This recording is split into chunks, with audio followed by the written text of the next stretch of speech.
जोहार सेगुंदरा पे हराला production in कार्यामुर तेहन 22 डिसेम्बर 2020 तेहन दिन अब परसी माह और बांग परसी जितकर माह मेनते बो मनाया इकन ना परसी माह हुयन गया गेल आई शर्मा बो मनाव गुया ओना को इदि काते तेहन अबोल सालाते गपाल मारा लगिन मेना किना केंद्र साहित्य अकादमी ऑर्डिनर मन कालीचरण हेम्ब्रम गंके तकिन देला तब खान उनकिन सरा अब गपाल मारा तेहन अब परसी तिना सेणा कना और हर को तलारे तिना सदर कना ओना के गपाल मारा लगिन तेहन अब सालाते मेना किना तो देला उनकिन बस सेगुंदरा कना मन कालीचरण हेम्ब्रम गंके तकिन ओके जोहार गे जोहार जोहार अच्छा जिंतो ना तेहन 22 डिसेम्बर ना जो साल गबो मनाया उनका गे एनखान ना जो मनाव गी अब परसी जितकर माह बो मेना और बो मेना परसी माह एनखान ओका बेसा परसी जितकर माह गे ठीक है परसी माह दो अब परसी मा अड़ी सदाय खन गे अगिल हपराम करे खन गे मिट परसी दो हेज अगुआ कना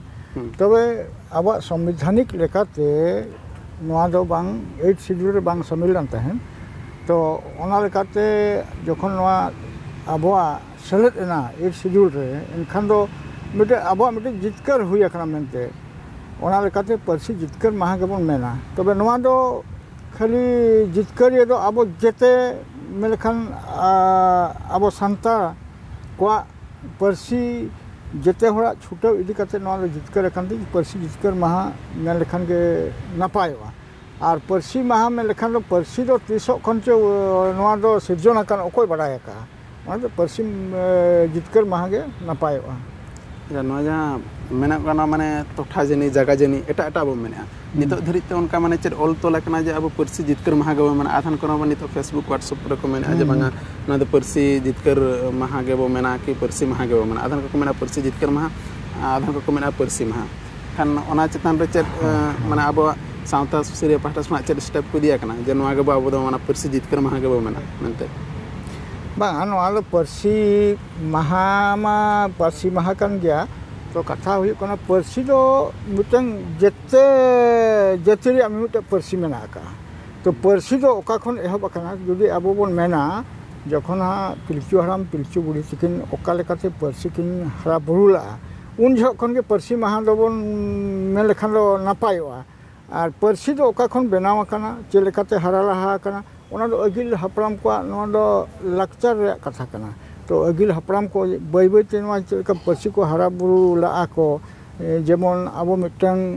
परसी दो मिटंग चेलकारे सृष्टिना मिटि मनमे जदि नोका बिन आड़ा गट काया बीर जंगलात तलारे उनी जदि आजा आराम ते जहां इको कना ओना जहां आंजम रुवर के जे ओना दो सरी जे चेक कना मेनते जखन अब परसी दो मिटे जिनिस कना झिर झिर झरना लिंजिन खन के मिटे झरना कना हुड हुड खसारे खन के हुडुर ओनका मिटे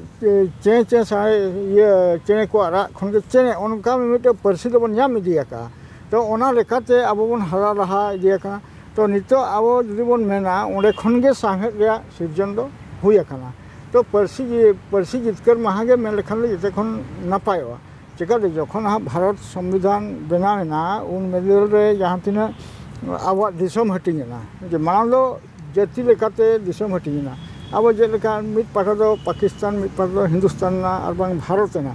और ओना तलारे जखन अब परसी मिटे स्टेट रे मिटे परसी कना जे अब ओडिसा दो ना उड़िया मिटंग परसी कना तो ओना लेकाते अब परसी दो अडी तायम रे ताहे कना जहां बन जितकर कना ओना लेकाते नो दो परसी जितकर माहागे जते खन नापायवा माने जितकर मेन लेखान दो अब ठन खना गबो जितकर रखना मेन लेखान दो अब तक बो लड़ाई कना ताहन अब तक बो जितकर रखना उनका लेखान नवा दो अब तक लड़ाई दो कोसरा हम बन लड़ाई का नवा दो मिटन दबी कना ताबन संवैधानिक मिटन ये कना भाषा कना संवैधानिक परसी कना ओना लेकाते अब नोडे अब सेलेद अकानते अब दो मिटन जितकर कना मेनते अब बन भाबी ओना दो जेते हर को मेना परसी जितकर माहा तबे नोडे दो ओकोय लड़ाई कना ओकोय दो बांगा तबे जेते नवा भितर अलिंग होलिंग सेलेद अकान गया परसी जितकर लगिते 8 शेड्यूल रे सेलेदो लगिते मिटे जेते होड़ा नवा रे दो मिटंग लड़ाई दो ताहे कना ओना लेकाते आरो नवा दो जाहु संविधान रे सेलेद एन खान दो नवा दो मिटंग अब परसी जितकर हुई कना मेनते अब बन भाबी अच्छा नितो ना परसी ना बेस कथा के मिलेगा लेकिन ना परसी चेतन रे अब ऑल स्क्रिप्ट चेतन रे अब पचाक कना आधन को माने रोमान स्क्रिप्ट देवनागरी स्क्रिप्ट उना चलका माने उना दिकते चेक बिन मेना बिन आधन को मेना बांगा आले दो रोमान स्क्रिप्ट ले यूज की व्यवहार आले उना के तले बेसा अच्छा रोमान लो अब जखन हम ब्रिटिशर्स को हेजना साहेब को हेजना तो मिटन उनकुआ दो हुई कना रोमान चिकी कना ताको हेचे और ओना लेकाते किछि ऑल तोल हो मेना आकना तो उन जो दो अबवा नोआ ऑल चिकी दो बाय ताहे कना एनखान अबो किछि किछि ओना जबन व्यवहार आबन तो नितो जखन अबवा गुरु गंके तकिन ऑल चिकी किन ओडक के तायम दो नो दो अबवा ये कना ऑल चिकी कना और चेदा उनको माने बाहर दिसमा स्क्रिप्ट दो व्यवहारा चेदा स्टेट लैंग्वेज रे जहां स्क्रिप्ट मेना ओना चेदा बन व्यवहारा नोआ दो आबोते बेनावा कना आबो हरे बेनावा का बना आबो मिट्टी जिनिस हुई कना जहां ये ताहे कना माने खाली जगह ताहे कना नोआ बखाय दो आबरेन हर दो बाको लाहा दाया चिकाते ओका नो धरती ओका स्क्रिप्ट हम बनुआना जे आबो जहां फोनेटिकल जिनिस मिटन जिनिस हुई कना आराम ओना तो ओका ते बाय ओलोबा मेले खान दो ऑल चिकी चिकी ओलोबा तो नोआ दो जते होगे हताव बताव मनाव दरकार आबो हरे बेनावा का बना आबो लगती इदी काते ओना हुई कना कथा ओनाते ऑल चिकी तो जतेगे होरगे हताव बताव दरकार कना आबो जुदि मेना स्टेट लैंग्वेज मेना वेस्ट बेंगल रे जुदि बंगाली ते को मेना आबो उड़िया ते बन एनखान आबो सगे दो चलका जुड़ोबा मुश्किल गया सगे जुड़ो तो मुश्किल का नोआ दो मटे कम्युनिकेशन गे मटे जते खन मारांग जिनिस कना ताबोन आबो आबो इते सगे चपल रे बांगा ना नितो सोशल मीडिया को एडी सकतो को रपचा कना को तो ने उतरो कना माने नेलो kan गया तो नोआ माने ना कन्फ्यूजन आदा ओका को माने बांगा रोमान स्क्रिप्ट एनखान गुरु गंके जहां किनोरो का ऑल चिकी ओना के ताबो नापाय ओना के फाइनल का ओना हताव बताव दरकार कना अब साहेब मा को निरेना और उनको दो उनका स्क्रिप्ट नोरे चेदा बंद होया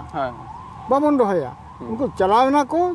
को अको स्क्रिप्ट साथे को चलावना बस अब दो अबवा स्क्रिप्ट मेना ऑल चिकी मेना अब ऑल मेना अब रोड मेना हेचे आ नो भितरे साहेब मेना जते लेकना अब जिनिस मेना अब दो मिटे ससनो जाति कना बन ससनो जाति रे नो मिटन मेसाय ना मिटे तिने गौरव रे कथा कना ओना गे मारांग जिनिस दो या ने गेले शर्मा हुएन गया मा सेलेक्ट 8 धीरल दापरे संविधान रना इकन जहां तिना अब मांग कथा इना बाबो मांग का मनते बबिन भविते नितो नेल कुबिन अबरन माचेत को पुइसा को बाको जामे स्ट्राइक रो को दुलुक ना एनखान ओना चितान रे चेत गवर्नमेंट स्टेप अब ओहला नामते बबिन भविते बांगा नोआ चितान रे अलिnya मेन लेकाते जेहेतु अलिन दो नोरे भुवनेश्वर रे मेना कालिया तो आबोरिन हर को कुरुमुटु छुटो रे अडिगान अभाव मेना का खाली मोर्चा ते बोन मेनेआ जे मान तो गवर्नमेंट सरकार हताव के बताव के तो नितो जदि संगे संग बोन मेना जे syllabus class KG to PG रे पाले तो अली इहते तो बाय बनाव कना जदि वेस्ट बेंगल सरकार रे नोआ पढ़ाव चलू कना उनको किछि को बनाव का तबे नोरे ओडिशा सरकार जदि मेताबना दा अगु पे सिलेबस उकुरी तापे बही उकुरी तापे ग्रामर उकुरी तापे रनर एमानते माना जेते लेकना आबो मिटन बेनाते हुआ बना तो नोरे आबरिन हर हो मिटे कुरुमुटु छोटे छुटो रे अडिगान अभाव तहन कान गयाली नेले आली खाली मोचा तेगे बन रोड़ेआ मेनखान जेतु अलिन दो मिटे अनलिया कनाली और नोआ भितर रे अलिन नेल दाड़िया कना चेक ताबन आबवा मिटे अभाव मेना ओना अलिन फील दाड़िया कनाली नोआ जहां अभाव बिन मेना ना पॉलिटिकल लेवल रे मेना चे आबवा माने अतु दिसम रना चे आबरन जहां तिना हल को अकिल ज्ञान हल को मेना का उनको ठेन अभाव मेना मेते बिन होया का लेवल ना अब ओका से तो सेणाय खान अब माने ओना अब क्लास 1 खना अप टू पीजी लेवल धरि अब सिलेबस बदना ना चेका यूनिवर्सिटी आधान यूनिवर्सिटी को मेना गया पढ़ा कनिया को पीजी को होय इखन 1 खना 10 धरि दो बनुनी उनका दो सिलेबस तो पर्टिकुलर बनुनी लेकिन उनका दो बनुना ऑल चिकी हरा लाहे लगी दो मिटा जे गणठन मेनाय जहां को मेता कना आसेका और उनी दो कना आसेका कथा तलार मा बाको पुते कना उनी आसेका नि प्रेसिडेंट किन गंगे किन जहां के सेक्रेटरी गंगे उनको कथा बाको माना बता कना उनको को एग्रेड को पसुर आम चेनम बड़ाया आम देहरम बड़ाया उनका कथा होय बा नोआ दो बड़ाई दो जेते होर जबन बड़ाया का नोआ चितान रे मिटन अडिगान होर अडि लेकान मनत तहन कना तो ऑल चिकी हरा लाहे रे दो मूल दो हुई कना आसेका गे अच्छा उनकिन ASECA ajak level re ajak syllabus ko benaw akad gaya. Tobe standardization of syllabus. Men lekhan abo jodi jaha state language huina, central language huina, unkuwa oka standard re mena tako akwa syllabus. To ona jaha standardization of syllabus ona lekate koraw dorkar kana. Tobe enang pun hara to ASECA jaha koraw ol chiki hara lahai lagit te to uni do aja level te koraw ya uni do only mite hui kona language sumung re koraw ya heche to ona salat te arho eta lekana mane jaha abo syllabus mena state government ona lekate do onde do banua to knowledge West Bengal le jaha syllabus ko benawa ka ona do ako standardization ko koraw ka ako ar ona do mita unkuwa syllabus abo agu kate robon follow daya tobe abo central government jaha CBSE pattern tahan kana abo do miteng syllabus huyuk dorkar nore jaha bon olo hunang Odisha re ar Jharkhand re bas ona pattern ke tahan khan jette khon bon easy a to noa legit te dupurup koma pray alinya nojor te bai huye kana to huyuk dorkar kana enkhan do abo adi logon bon laha dare abo acha na dupurup jaha bin mena na dupurup okala kar hui dala mane okoy abo laha idi bonai mente biru okoy noar ni mane okoy bo sabe kan ama joto hol ko mane in chida hani chida makan joto hol apan apin ko dulup kana hoy noa re adigan apan apin monot nilok kana to abo nyelbin Odisha reho ASECA mena West Bengal re ASECA mena Jharkhand re ASECA mena Assam re ASECA mena to noa jaha miteng santar mahal mitik mena onar ke dupurup do riset lekti kana to ona nito Bharat Jakat mane Majhi Pargana mahal jaha mena to ona do nito do dharite pale to onka noa chiki chitan re kami do bang ure lekan bujhewa chekate nito do mone mapanji ko abo sauraw ko legit ge ar atu disom abo mane che ye sason ব্যবস্থা sudhar legit te unku ko kami ko chalu aka to noa chetan re dupurup gapal mara riset jarurana syllabus chilekar bon lahaya potop ko chilekar bon benawa eman temana jinis to adigan hor ko bhabiya et sidil samilena mane noa do ha sarkar age chintaya sarkar do chilegi chintaya sarkar do milita uni do silent ge tahana uni jodi bobin patiya enkhan do noa hara laha do muskil gaya okoy ha onka man to dharite abo Odisha re onka organization ma bang nyelogok kana nore ale ho ASECA mena gaya noa hotete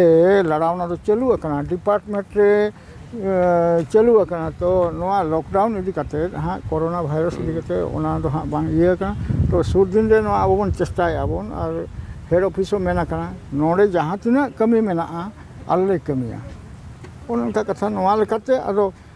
all India basis re puni ASECA jaha mena state wise nuku ko dupurup dorkar kana committee dorkar kana okoy do syllabus committee re ko do eman teman committee re unku benaw dorkar kana ar noa re jaha tine hor ko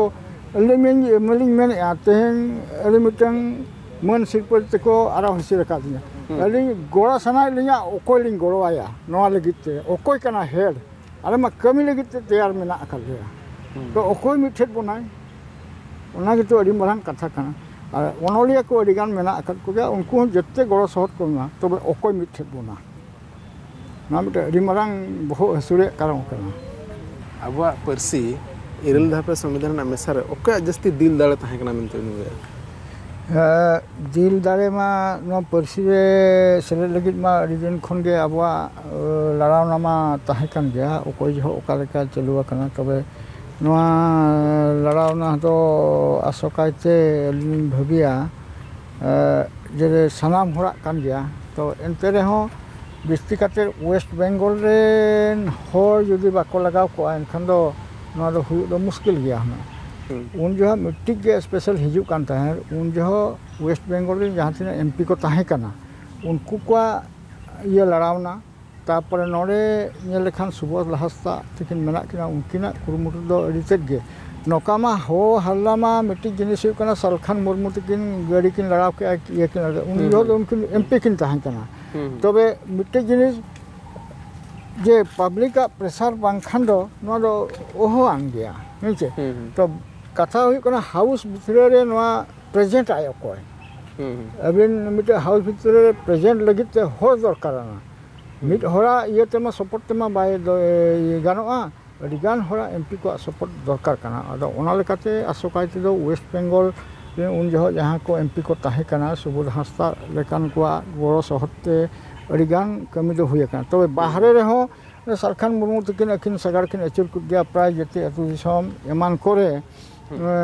jete hor ko selet akana ale hole selet akan gya heche to ona lekate noa do mane jete horak ge miteng iye kana alai do mena akana bin jaha ge mit hor judi bin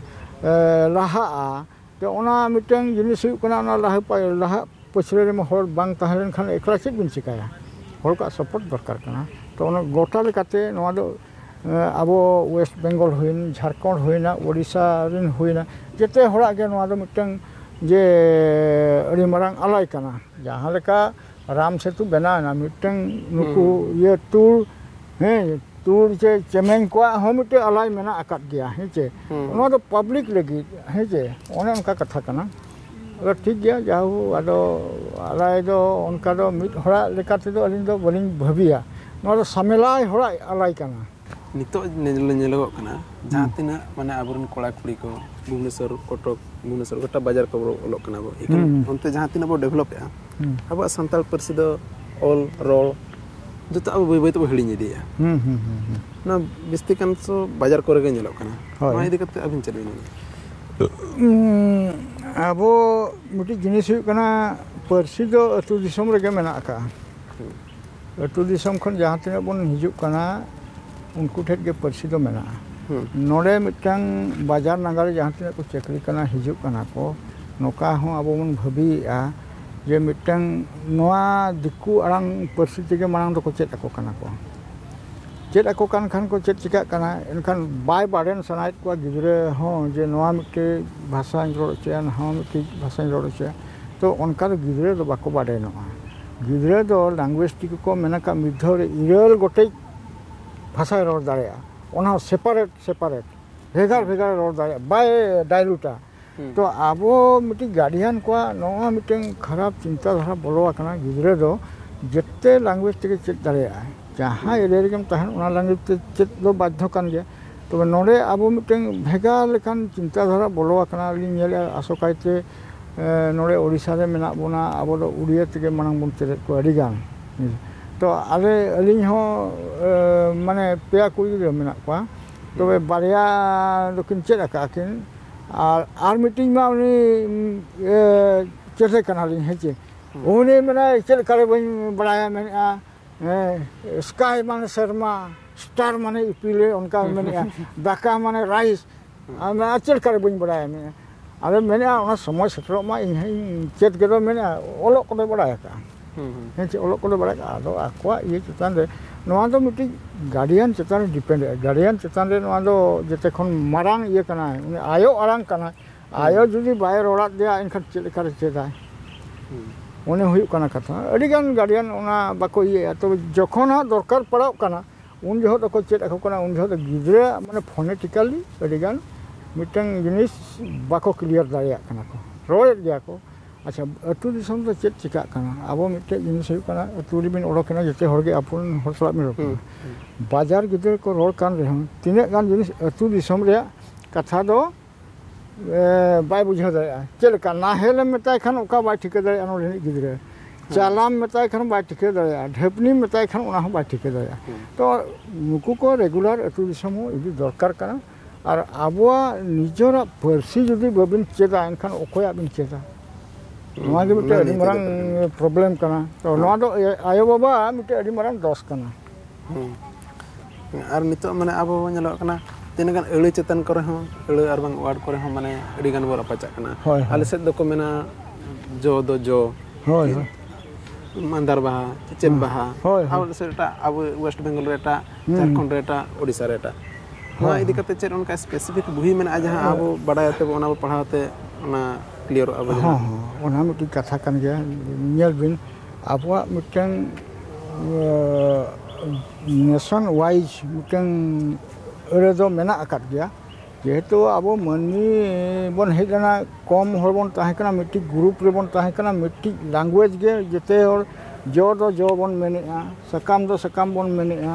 बाहा दो बाहा बन मेनेआ मेनखान नवा भितरे आरो regional language बोलो आकना हेचे तो अली नेलका एलठे मोने गोटे वॉल्यूम मेना डिक्शनरी ओना भितरे ते एलनी बोलन कना और नितो कोइंगो टीवी रिन हो मेलखान जते जहां तिना स्क्रिप्ट ओलो कना जते एलनी ओलेया तो जहां नेशनल लेवल रे आबोन हो जहां भाषा को व्यवहारे ओना भाषा के एलनी व्यवहारे एल तो नवा दो बिस्ती ये दो एटकेटोने दो बाय बुझाव कना तो रीजनल लैंग्वेज तिने गान मेना ओना ली मेना नोडे मिट से दको मेना को मिट से दको मेना आर को मेना को रोटे रेटो हेचे तो ओका कना जेते गे ओना दो व्यवहार रे एनांग गानोआ चिकाते मिट्टी वार्ड रे अडिगान ये मेना आका भाषा जदी मने कर अब सिलेबस जदी स्टार्ट न जा कि जाना अब मिट्टी ऑल तोल जका ओका अब ओला ऑल तोल जखै दो रीजनल लैंग्वेज दो बाय ताहेना ओनि में के ओना गेंदरा बन मेनेआ गेंदरेज बन मेनेआ तो ओका जहां हा आबवा ओना भितर कना ओका ठीका हेजे अली मेना गेंदरा हो ठीक गया गेंदरेज हो ठीक गया हेचे चलेगे नवा भितर गेंदरा रे मिटन टुकड़ा कना मिटि ये रे हेचे तो मिटि गेंदरेज और ते बुझाव गया हेचे मिटा राइटर को ओना रीजनल लैंग्वेज को लगाया ओना हो एक्सेप्ट कान गया बांगा मेनते दो बांगा ओना हो एक्सेप्ट कान गया अब ओडिसा रे नेल बिन वेस्टर्न लैंग्वेज भेगार गया तो चेते को लेया उड़िया ते नवा ये अब जहां सिलेबस रे मेना